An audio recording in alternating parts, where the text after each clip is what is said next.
ہر سال عید کے موقع پر چاند پر جھگڑے کے وقت کبھی کسی نے یہ تصور کیا ہے کہ جو امت صرف چند سیکنڈ کے وقفے سے بلکہ بعض اوقات تو براہ راست میدان عرفات سے حج کا خطبہ سنیں، لندن، سڈنی یا دبئی میں ہونے والا میچ دیکھ لیں، 11 ستمبر کو گھنٹوں ٹیلی ویژن کے سامنے بیٹھے نیو یارک کے ورلڈ ٹریڈ سینٹر کے گرنے کا منظر ایسے دیکھے جیسے وہ ان کے سامنے برپا ہے۔ لیکن اگر آپ اس امت کے ارباب اختیار سے لے کر علماء کرام تک سب سے پوچھیں کہ یہ پوری امت دنیا بھر میں ایک ساتھ چاند کیوں نہیں دیکھ سکتی، تو آپ کو بھانت بھانت کی بولیاں سنائی دینے لگیں گی۔ سب سے پہلی دلیل یہ دی جاتی ہے کہ زمینی حقائق میں قومی ریاست سب سے بڑی حقیقت ہے، اور اس قومی ریاست کی حکومت ہی مسلمانوں کا ایک نظم اجتماعی ہوتی ہے، اور اس نظم اجتماعی کے تحت ہر ملک کی ایک رویت ہلال کمیٹی جس کا حکم ماننا شرعاً فرض ہے۔ جنگ عظیم اول کے بعد عالمی طاقتوں نے پوری دنیا کے مسلمانوں کو جس کمال مہارت کے ساتھ سرحدوں میں تقسیم کیا تھا، آج ان لکیروں کی وہ زمینی حقیقت کائنات کی آفاقی حقیقتوں، الہامی کلام اور رسول اکرم صلی اللہ علیہ وآلہ وسلم کے ارشادات سے بڑی حقیقت بنا دی گئی ہے۔ تورخم، تافتان اور خنجراب کی لکیروں کی ایک جانب کھڑے پاکستانی اور دوسری جانب کھڑے افغان، ایرانی اور چینی، جن کے سروں پر ایک ہی وسیع آسمان ہے، اور اس آسمان پر چاند سرحدوں کی پرواہ کیے بغیر اپنا سفر مسلسل جاری رکھے ہوئے ہے، مگر اس آفاقی حقیقت کے باوجود لکیر کے اس طرف موجود لوگ روزے سے ہوتے ہیں اور دوسری طرف والے عید منا رہے ہوتے ہیں۔ دنیا کے تقریباً ہر مسلمان ملک میں رویت ہلال کمیٹیاں موجود ہیں، اور یہ ایسے علماء کرام پر مشتمل ہیں جو اپنے خطبوں میں یقیناً سید الانبیاء صلی اللہ علیہ وآلہ وسلم کی یہ حدیث ضرور سناتے ہوں گے کہ یہ امت ایک جسد واحد کی طرح ہے۔ اس بات کا بھی اعلان زور و شور سے کرتے ہوں گے کہ سرور دو عالم صلی اللہ علیہ وآلہ وسلم کو ساری انسانیت کے لیے نبی بنا کر بھیجا گیا ہے، لیکن یہ تمام علماء امت اور مذہبی سیاسی رہنما آج تک ایک دن کے لیے بھی اس بات پر متفق نہیں ہو سکے کہ اس دنیا میں بسنے والے تمام مسلمانوں کا ایک ہی چاند ہے اور ایک ہی آسمان پر طلوع ہوتا ہے، اور ایک ماہ میں تقریباً 29 دن، 12 گھنٹے، 44 منٹ اور 28 سیکنڈ کی گردش مکمل کرتا ہے۔ اس ایک چاند کو اگر ہوائی کے ساحلوں سے لے کر فیجی کے جزیرے تک کہیں بھی دیکھ لیا جائے تو مسلمان بیک وقت روزہ رکھ سکتے ہیں اور عید منا سکتے ہیں۔ دنیا میں کہیں بھی دو ملکوں کے درمیان 24 گھنٹوں سے زیادہ کا وقفہ نہیں ہے۔ فیجی زمین کے مشرقی کونے میں واقع ہے، اور وہاں 1 جنوری کو طلوع آفتاب 5:33 اور غروب آفتاب 6:46 پر ہے، اور پھر آپ مغرب کی طرف بڑھیں تو 6 گھنٹے بعد جکارتہ، 4 گھنٹے بعد مکہ، 1 گھنٹے بعد قاہرہ، 2 گھنٹے بعد لندن اور 5 گھنٹے بعد نیو یارک میں آپ اسی دن یعنی 1 جنوری کی نماز فجر اور نماز مغرب ادا کریں گے۔ لیکن اسی 1 جنوری کے آس پاس اگر چاند دیکھ کر عید کرنے کی بات آ جائے تو یہ عید 3 جنوری تک چلتی رہے گی، جبکہ اس دوران چاند اپنا 3 دن کا سفر مکمل کر چکا ہوتا ہے۔ اس سے زیادہ افسوسناک بات یہ ہے کہ چاند دیکھ کر کسی خاص ملک میں عید منانا شرعی طور پر اللہ اور اس کے رسول صلی اللہ علیہ وآلہ وسلم کی بنائی ہوئی حدود و قیود کے مطابق نہیں،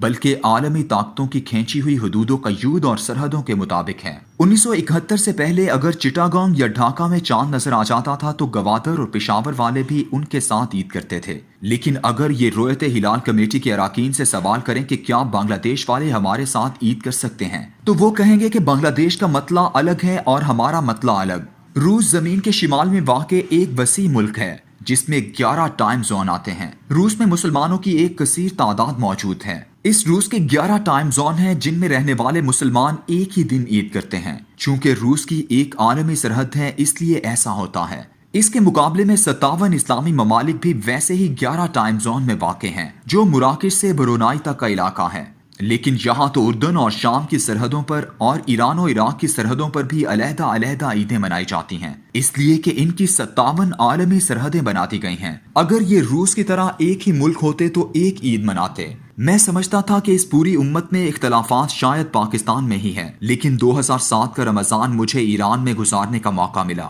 رات گئے تک پوری ایرانی قوم انتظار کر رہی تھی کہ ابھی رویت ہلال کمیٹی اعلان کر دے گی۔ فقہ جعفریہ کے مطابق لوگوں نے یوم شک کا روزہ رکھ لیا، جسے چاند کی اطلاع نہ ملنے پر 12 بجے سے پہلے توڑا جا سکتا ہے۔ 11 بجے کے قریب میں کار میں سفر کر رہا تھا، ریڈیو لگا ہوا تھا، اس پر رویت ہلال کمیٹی کا کم سے اعلان ہوا کہ رمضان کا چاند نظر آ گیا ہے۔ میرے ڈرائیور نے ایرانی مزاح کا ثبوت دیتے ہوئے کہا، آغا ہمراہ آفتاب آمد، یعنی صاحب آج چاند اور سورج ساتھ ساتھ تشریف لائے ہیں۔ گزشتہ 1400 سال کی تاریخ اس بات پر شاہد ہے کہ اس امت کے تمام مسالک نے چاند کی رویت میں مطلع کا کبھی اختلاف نہیں کیا۔ فقہ حنفی کی کتابوں الہدایہ اور الدر المختار میں کہا گیا ہے کہ اہل مشرق پر اہل مغرب کی رویت دلیل ہے۔ مالکی فقہ کی کتاب ہدایت المجتہد اور محب الجلیل بلکہ قاضی ابو اسحاق نے المباحثون میں یہاں تک کہہ دیا، اگر ایک ملک کے لوگوں کے بارے میں معلوم ہو جائے کہ انہوں نے چاند دیکھا ہے تو روزے کی قضا واجب ہے۔ یہی مسلک حنبلیوں کے ہاں الاحناف اور شافعیوں کے ہاں المغنی میں درج ہیں، اور کیوں نہ ہو ان تمام ائمہ کے سامنے رسول اللہ صلی اللہ علیہ وآلہ وسلم کی سنت موجود تھی جو ان احادیث سے واضح ہے۔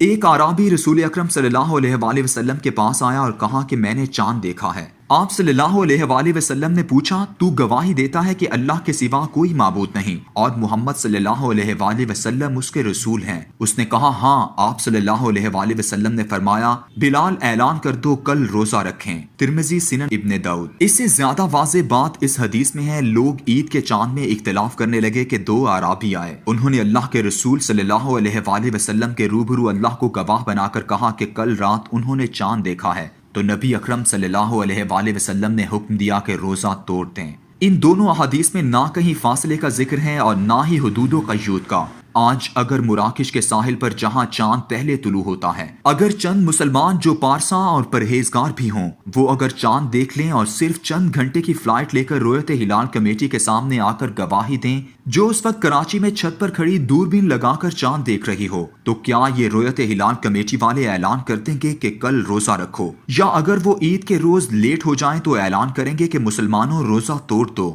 شاید وہ ایسا کبھی نہ کریں۔ اس لیے ہمارے ہاں زمینی حقائق اور قومی ریاستوں کی حدود اللہ کے رسول کی سنت سے زیادہ محترم اور مقدس بن چکی ہے۔ ایک چھوٹا سا ٹی وی چینل آسٹریلیا سے امریکہ تک ہر چیز براہ راست دکھانے کا اہتمام کر سکتا ہے، لیکن اس امت کے 57 اسلامی ممالک دنیا میں صرف چند مقامات پر چاند دیکھنے کے مراکز قائم کر کے پوری امت کو ایک رمضان اور ایک عید کا تحفہ نہیں دے سکتے۔